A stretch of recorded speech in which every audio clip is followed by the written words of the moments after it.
दिनों से ध्यान का ही पढ़ रहा हूँ, उसमें ये बात बताई। प्रकरण था, मैं बताऊँ आपको, कि आसन की चर्चा है, ध्यान का कौन सा आसन हो। बताओ आप लोग, पता हो तो। ध्यान का कौन सा आसन होता है? सुखासन बोलते हैं, पद्मासन या खड़गासन। बिल्कुल बात सही है शास्त्र ज्ञान के अनुसार। लेकिन शास्त्रों में ये भी बताया, आदि पुराण 21 नंबर का सर्ग है, श्लोक नंबर स्टार्टिंग में ही है, 36 39 कुछ ऐसा। उसमें ये बताया कि अधिशय्य, लेट करके भी ध्यान कर सकते हो। मूल संस्कृत शब्द है अधिशय्य। बात समझ में आ गई? लेट कर भी। लेकिन सुखासन बताया, एक तो पद्मासन और एक खड्गासन। ध्यान मुद्रा होती है। ध्यान मुद्रा का वर्णन है, जैसे जैनेन्द्र भगवान की प्रतिमा संसार में, तीन लोक में जितनी भी कृत्रिम अकृत्रिम भगवान की प्रतिमाएं हैं, कृत्रिम तो मध्य लोक में, ऊर्ध्वलोक अधोलोक में जो अकृत्रिम जिन प्रतिमाएं हैं, और मध्य लोक में कृत्रिम भी है और अकृत्रिम भी है, सभी प्रतिमाएं ध्यान मुद्रा में होती है। ध्यान की मुद्रा भी होती है। और ये शर्त भी बताई कि किसी भी आसन में ध्यान कर होता होता है। कहने का अभिप्राय ये है कि ध्यान के लिए आसन का नियम नहीं है, लेकिन चाहे जिस आसन में रहो, अप्रमादी रहो तो ध्यान हो सकता है। प्रभु पकड़ में आ गई बात? नहीं। हाँ जी, जैसे कोई, हाँ जी। हाँ, प्रभु पकड़ में आ गई ना, कि चाहे जिस आसन में, जैसे राग का राग अणुमात्र भी हो, जैसे टोडर मुंजी ने लिखा 7वें अधिकार के स्टार्टिंग में, कि मिथ्यात्व का अंश है ना, वो भी शत्रु है, अग्नि की कणिका है, जंगल को जला देती है। ऐसे ये मिथ्यात्व का अंश भी जीव को संसार में ही रखता है। दुनिया की नजर में चाहे कितना बड़ा विद्वान हो, चाहे कितना ही बड़ा पुण्य का उदय हो, राग का राग यदि किंचित मात्र भी रहता है तो जीव संसार में ही भटकता है। तो चाहे जैसी आसन हो, चाहे जैसा आसन हो, लेकिन जिसको एकमात्र आत्मा चाहिए वो आत्मा का ध्यान कर लेता है। लेकिन जो लेट करके भी ध्यान होता है, तो जो पहले ही लेट जाता है, इसका मतलब वो प्रमाद के पोषण के लिए लेट रहा है, अनुभव के लिए नहीं लेट रहा। बात समझ में आ गई? मुझे दोबारा कहने दो इस बात को। बात ये है कि कोई ये सुन करके कि भाई लेट करके भी ध्यान होता है, तो पहले बैठने पद्मासन की जगह लेटने की तैयारी करता है, इसका मतलब क्या हुआ? कि पहले तुम तैयारी करो पद्मासन की, जो ध्यान मुद्रा बताई उस मुद्रा में बैठो, और उस मुद्रा में बैठ करके आपको कष्ट होता हो तो, एक उदाहरण बताता हूं मैं आपको, कि ध्यान के लिए आसन जरूरी है। एक शब्द है, ध्यान के लिए आसन जरूरी है, स्थिरता जरूरी है शरीर की। बोले कैसे? कि जैसे चाहे वो रत्नों का दीपक हो, लेकिन वो रत्नों का दीपक यदि हिलता रहेगा तो उसका उजाला भी हिलता डुलता रहेगा, वो बुझेगा नहीं। दिए का, तेल का दिया तो बुझ जाएगा, लेकिन रत्नों का जो दीपक होता है, वो रत्नों का दीपक मतलब उसमें खुद में उजाला होता है, और वो रत्नों का दीपक हिलेगा तो उसका उजाला भी हिलेगा। तो उसके उजाले को स्थिर करने के लिए रत्न का स्थिर होना जरूरी है। बहुत ऐसे ही सुंदर ध्यान एग्जाम्पल के है, लिए बहुत सुंदर एग्जाम्पल। तो शास्त्रों में बताया पंडित जी, ऐसा। एक प्रश्न है। मेरी आवाज आती है? हाँ, आती आती। ध्यान और आसन, ये दो हम्म द्रव्य की अलग अलग पर्याय हैं। हम्म तो दोनों में तरह किस तरह का संबंध यहाँ पे लेना चाहिए?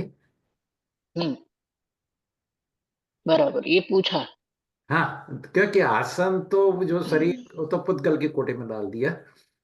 हाँ, और बराबर, जो ध्यान है वो तो जो आत्मा में जिस तरह की एकाग्रता होती है उस तरफ से लिया, तो ये आत्मा की पर्याय है। तो दोनों में बराबर।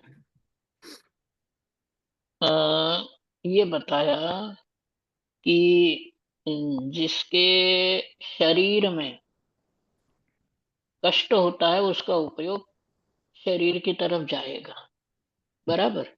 बराबर। इ- हाँ, इसलिए एक शब्द भाई ने काम में लिया था ना, सुखासन, हाँ हाँ, सुखासन, अच्छा। है ना। और हम्म। ये चर्चा, आसन की चर्चा चली तो एक बात और याद आई, वो बता देता हूँ कि हाँ। ध्यान के अनेक आसन है, 84 आसन है। हम्म। लेकिन उन आसनों से ध्यान को प्राप्त करने वाले उत्तम संगणन वाले जीव ही होते हैं। बराबर। साफ लिखा है ज्ञानार्णव में, 25 या 26 नंबर का अध्याय है, उसमें क्लियर लिखा हुआ है कि इस काल में पहले मुनियों जैसा तेज नहीं है, इसलिए इस काल में दो ही आसन बताए हैं। हम्म। पॉइंट नोट करना ये है, गोदुहासन और अनेक 84 आसन। और अच्छा।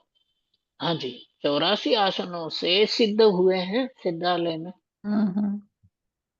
एक और बात, जैसे किसी के मतलब आयु समाप्त होने वाली है और वो ध्यान में लीन है, और किसी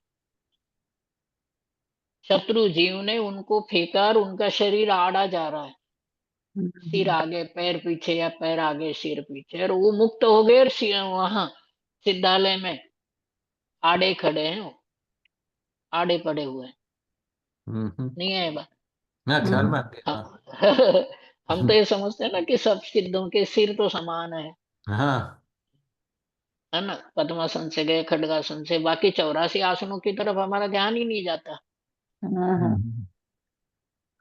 तो सभी आसनों से वो है ना, कवि संतलाल जी की संतलाल जी का विधान है ना, सिद्ध चक्र विधान। हम्म। हाँ, उसमें आता है ये सब। अच्छा, तो बराबर। कहने का, हाँ जी, सभी आसनों से सिद्ध हुए हैं, लेकिन ये चौथे काल की बात है, क्योंकि सिद्ध तो चौथे ही काल में होते हैं। बराबर। इस काल में वैसा तेज नहीं है, इसलिए एक शब्द काम में लिया, सुखासन, बराबर। तो सुखासन से बैठना चाहिए। अब सुखासन का और आत्मा के परिणामों का निमित्त निमित्त संबंध है ना। हम्म। सुखासन से बैठते हैं तो शरीर में कष्ट नहीं होता, और शरीर में कष्ट नहीं होता है तो उपयोग इधर उधर नहीं जाता है। कल ही रात्रि में पढ़ा था आदि पुराण में ये बात, कि जिसका आसन चलायमान हो उसका मन भी अस्थिर होता है, मन अस्थिर होता है तो ध्यान कहाँ से करेगा। इसलिए ध्यान पहले आसन का अभ्यास होता है। आसन में जब स्थिरता आ जाती है तो उपयोग वहां से, बाहर से हटाते हैं। यहां तक लिखा है, ध्यान में बैठने पर पहले तो उपयोग को संसार के पदार्थों से हटाए, नाभि में, मस्तक में, हृदय में, आंख पर, नाक पर, ये जो ललाट है यहाँ, किसी एक जगह मन को स्थिर करें। फिर वहां मन जब स्थिर हो जाए, मतलब मन के स्थिर होने का अभ्यास हो जाए, तो उस मन को आत्मा में एकाग्र करने का प्रयत्न। तो प्रभु बात इतनी सी है कि इस समय भी यदि आपके सिर में दर्द हो तो आपका उपयोग सुनने में नहीं लगेगा। बराबर। शरीर का और जीव के परिणामों का ऐसा ही निमित्त नैमित्तिक संबंध है। ये तो उदाहरण है चौथे काल का, कि रावण के जो वीणा थी ना बजाने की, उसका तार टूट गया और उसने अपने शरीर की नस काट दी। तो नस को उसने वीणा से जोड़ा और उससे भगवान की भक्ति प्रारंभ की, आज वो तेज आप में और हमारे में किसी में भी नहीं। नहीं है। तो वो उस काल की बात है। उस बराबर। काल में उस काल में चाहे जिस आसन से मोक्ष हुआ, कई आचार्यों ने लिखा, वो ध्यान का ही पढ़ रहा था ना आजकल, तो कई आचार्यों ने ये लिखा कि कितने ही आसनों से, 84 आसन, 84, 84 आसनों से सिद्ध हुए हैं। अब वो जो, हाँ, 84 आसनों से सिद्ध हुए, तो 82 है ना, ये दो, और दो आसन, 84 में से दो माइनस कर देना, एक तो पद्मासन और एक खड्गासन। बाकी सब आसन उपसर्ग काल के हैं। ओके। उपसर्ग, हाँ जी, बाकी सब आसन उपसर्ग काल के हैं। क्यों कि कोई भी मुनिराज ध्यान में बैठेंगे तो ध्यान मुद्रा में ही बैठेंगे, पद्मासन से या खड्गासन। बात समझ में आ गई? हम्म। खड्गासन या पद्मासन में ही बैठेंगे। और जितनी भी जिन प्रतिमाएं हैं हमारी, वो सब जिन प्रतिमाएं ध्यान मुद्रा की है ना। अन्य मत में जैसे आंख लगाते हैं और आंख इतनी खुली लगाते हैं कि छोटा बच्चा डर जाए। वो सच बात है, वो हाँ। तो एकदम। नासाग्र दृष्टि होती है ध्यान मुद्रा में, नाक के ऊपर, आंख न ज्यादा खुली हो न ज्यादा बंद हो। ये सब जितना भी किसी दिन समाधि मरण की चर्चा करेंगे, अभी तो नहीं, कुछ महीनों बाद करेंगे। एक खाली सवाल था, जो ये आसन हम्म, सिद्धि जो बोलते हैं आप, कि कोई भी हम्म, एक आसन में आसन सिद्धि हो और उसमें हलन चलन के बिना, लेकिन सामान्य तरीके से 2 घड़ी से ज्यादा रहना शक्य नहीं होता है, तो उसके बारे में अगर हम्म। कुछ कमेंट हो तो बताइए। हाँ, ये है रत्नकरण श्राव का चार। जो 2 घड़ी भी आसन की स्थिरता का अभ्यास नहीं कर सकता, वो लौकिक आजीविका में जहाँ 6-6 घड़ी तक रहना पड़ता है, वो व्यापार आदि में भी सफल कैसे होगा? बराबर। एक बात। दूसरी बात, अ, अनुभव अंतर मुहूर्त काल के लिए चौथे काल में होता था। पंचम काल में 1 क्षण, 2 क्षण, 4 क्षण, 6 क्षण और अधिक से अधिक लघु अंतर मुहूर्त, इतने काल तक ही होता है। अब इतने काल के लिए ध्यान का अभ्यास, तो ध्यान का अभ्यास करे या आसन का अभ्यास करे, तो मेरा ये कहना है कि जिसको त्रिकाली ध्रुव शुद्ध चैतन्य आत्मा की धगस होती है, वो त्रिकाली शुद्ध चैतन्य आत्मा के धगस के बल पर अनुभूति कर लेता है, आसन चाहे जैसा। प्रभु पकड़ में आ गई हाँ बात। जी, हाँ जी, हाँ जी। क्योंकि हमको न तो अंतर्मुहूर्त काल का विचार करना है, न 24 मिनट, 1 घड़ी का, 2 घड़ी का विचार नहीं करना है। क्योंकि आंख की पलक झपकती है, उतने में असंख्यात समय निकल जाते हैं। हाँ जी। तो क्या करना, मेरा सुझाव है, जो अच्छा लगे देख लेना। बाकी शास्त्र की अवज्ञा अवर्णवाद नहीं हो, इसका भी ध्यान रहे कि हमें आसन की बजाय चैतन्य की प्राप्ति की इच्छा करनी चाहिए, धगस उसके लिए जगानी चाहिए। हाँ जी। क्योंकि अनुभव तो कुछ क्षणों का है, उसके लिए पूर्व की तरह लगातार अंतर मुहूर्त काल तक एक आसन पर बैठने की आवश्यकता नहीं है। यदि अंदर की धगस, जैसा प्यासा हो तो कुआं खोज लेता है, ऐसे अंदर में धगस हो तो अनुभूति को प्राप्त हो जाता है ना। लेकिन अंतरंग में हाँ, चैतन्य आत्मा की धगस होनी चाहिए। इसका आगे बोलाएगा कि यदि हम बाहर की मुद्रा देख करके ये माने कि ये अच्छा है, इसका मतलब अभी आपकी पर्याय ज्ञान की दृष्टि है। हाँ जी। प्रभु, बढ़िया। कि यदि किसी का बाहरी आडंबर, कि जैसे मैं कोई वो चद्दर ओढ़ लूं और कुर्ता धो वो पहन लूं, तो स्वामी जी जैसा वेश बना लूं, धोता वो कर लूं, लोग प्रभावित हो सकते हैं, लेकिन मेरा संसार तो वैसा ही रहेगा ना। नहीं। क्योंकि लोक रंजन के लिए, पुण्य का उदय लाने के लिए सारे आडंबर करते हैं। तो कहने कहने का मतलब ये है कि अंदर में धकस हो तो आसन बाधक नहीं है। बस एक वाक्य लिख लेना। तो ये कह सकते हैं ना, आत्मा की धगस हो वो प्री रिक्विजिट है, आसन बात की बात है। ये देखो, प्री कहो या एकमात्र कहो, हाँ, वो एक मात्र का, वो एक, हाँ बराबर। दोनों एक ही है। हम्म। अंदर बेचैनी होती है, जैसा देखो आसन में बैठे हैं तभी आत्मा के अनुभव की बेचैनी रहती है क्या? कि नहीं। नहीं। जब आदमी, जिसको धगस जगती है ना प्रभु अंदर से, वो लेटता है तो वहां भी उसके धगस नहीं है। ये बात सुन, आप ये नहीं। देखो। हाँ, आगे। एक, हाँ, एक उदाहरण बताऊं आपको, निहाल भाई का। हाँ जी। स्वामी स्वामी जी के प्रति इतना राग, शास्त्र ज्ञान के प्रति राग। देखो क्या समझना है, शास्त्र ज्ञान हेय है, पर द्रव्य का संयोग भी हेय है, लेकिन ध्यान से समझना, उसी शास्त्र ज्ञान को सुनने के लिए, स्वामी जी के सत्संग के लिए निहाल भाई के आंखों में आंसू आ जाते थे। बात समझ, हम्म। वो, हाँ, आंखों में से लगातार आंसू झरते थे। स्वामी जी के, अरे वो तो अलग, उस काल के जीवों के परिणाम भी वैसे, स्वामी जी का द्रव्य भी वैसा। न तो वर्तमान में वैसा द्रव्य है, न वैसे परिणाम ही जीवों के।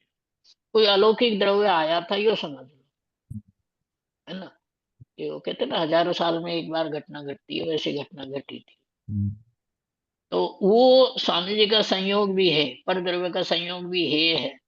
शास्त्र ज्ञान भी उपादेय नहीं है, फिर भी उसके लिए जब उनको याद आती थी तो आंखों में से आंसू निकलते। अब मुझे ये बताना है कि जो हेय है उसके लिए आंखों से आंसू निकलते हैं, जो प्रिय है उसके लिए कैसे नहीं होंगे? बात समझ में आ गई? नहीं। और रात की, हाँ, रात की नींद टूट जाए, है ना, बेचैनी तो हर हालत में होती है, खाते उठते बैठते सोते, रात को नींद खुल जाए, कभी भी ऐसी हो जाए। तो सारांश इतना ही है प्रभु, कि आसन बाधक नहीं है। और सोगानी जी का ये भी है ना कि वो पद्मासन में बैठे हो और फिर न हाँ, सो सके तो पद्मासन छोड़े बिना थोड़े लेट जाते थे और बाद में वापस खड़े हो जाते थे। हाँ, ये देखो, अनेक प्रकार की जीवों ने साधना की है ना। अपना शरीर जैसी अनुमति दे और परिणामों में प्रमाद नहीं हो, शरीर में कष्ट नहीं हो और परिणामों में प्रमाद नहीं हो, वैसा वर्तन करना चाहिए। बात समझ में आ गई? कि मेरा शरीर यदि मजबूत है तो मैं वैसा करूं, और दूसरे का शरीर वैसा नहीं है तो वो वैसा करे। लेकिन अंतरंग में धगस तो चैतन्य आत्मा की रहे। बात समझ में आ गई? कि अच्छा। उसको, हाँ जी, उसको अनुभूति होती है, और ये धगस लगनी चाहिए। धगस न लगे, खटक न रहे संसार में, तो संसार से हटे नहीं। आत्मा की धगस न हो तो अनुभूति हो नहीं।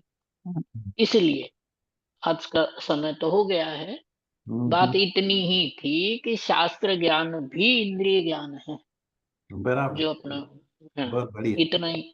हाँ, तो पंडित जी, कि यहाँ पे जो मुद्रा की आपने बात की थी, तो गुरुदेव जी का एक फोटो जो है ध्यान मुद्रा का, बराबर। उससे ज्ञानी की जो मुद्रा है वो बहुत ख्याल में आ जाती है। वो एक कई जगह भेजा, उसको तो नंबर 1 अवार्ड भी मिला था रशिया में।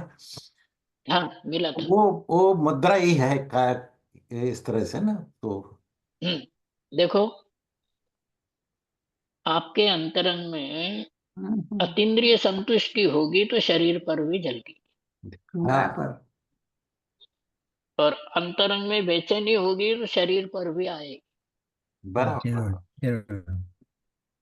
तो स्वामी जी बता रहा हूँ ना, कोई अलौकिक द्रव्य अपने पुण्य के, हमारे पुण्य के उदय से यहाँ आया था, हम्म। अलौकिक द्रव्य, पेंसिल तो कहती है कोई अलौकिक द्रव्य था स्वामी जी का, हम्म, अलौकिक द्रव्य कहती थी। और सचमुच में अब मैं अब समय तो हो गया, स्वामी जी के वो 7वीं गाथा के 5-6 बार सुना है ना वो प्रवचन। हम्म, पिछले मंडे से वो चल रहे। एक ही विचार आता है कि इस जीव को क्या पड़ी थी, इतना करुणा से समझाना, प्रेम से समझाना, बार बार समझाना, कि क्या पड़ी थी। अरे पुण्य का उदय इतना सातिशय था, किसी किसी जीव का होता है कि वो चाहे जैसा। बात समझ में आ गई। ये जो मतलब ये देखो, एक उदाहरण और बता देता हूँ। परमागम मंदिर बनना था, राम जी भाई गए कि भाई ये ऐसा ऐसा करना है, तुम्हारे ही वजह से जो करना है वो करो, मेरे निमित्त से करोगे तो मैं ये छोड़ के भी चला जाऊं। तुम बताओ उस जीव को क्या पड़ी है, लेकिन कितनी करुणा से, कितनी मिठास से समझाते, और कितने अहोभाव से, जिनवाणी के प्रति अहोभाव। तो कोई अलौकिक द्रव्य आया था वो जो मुझे ये बात बतानी थी कि देखो मुझे ये बहुमान आता, जो ये शास्त्र ज्ञान है वो तो है ही, हाँ कि जी, कितने करुणा से और कितना समझाया कि जीव को तुरंत सम्यक दर्शन हो जाए, ऐसा चैतन्य तत्व हाथ में रख करके बता दिया। और ऐसा अवसर आने पर देखो, ऐसा अवसर बार बार नहीं आएगा। इस समय से ये नियम कर लो कि मुझे तो अनुभव करना करना करना करना करना ही है, इसके बिना शरीर को नहीं छोड़ना है।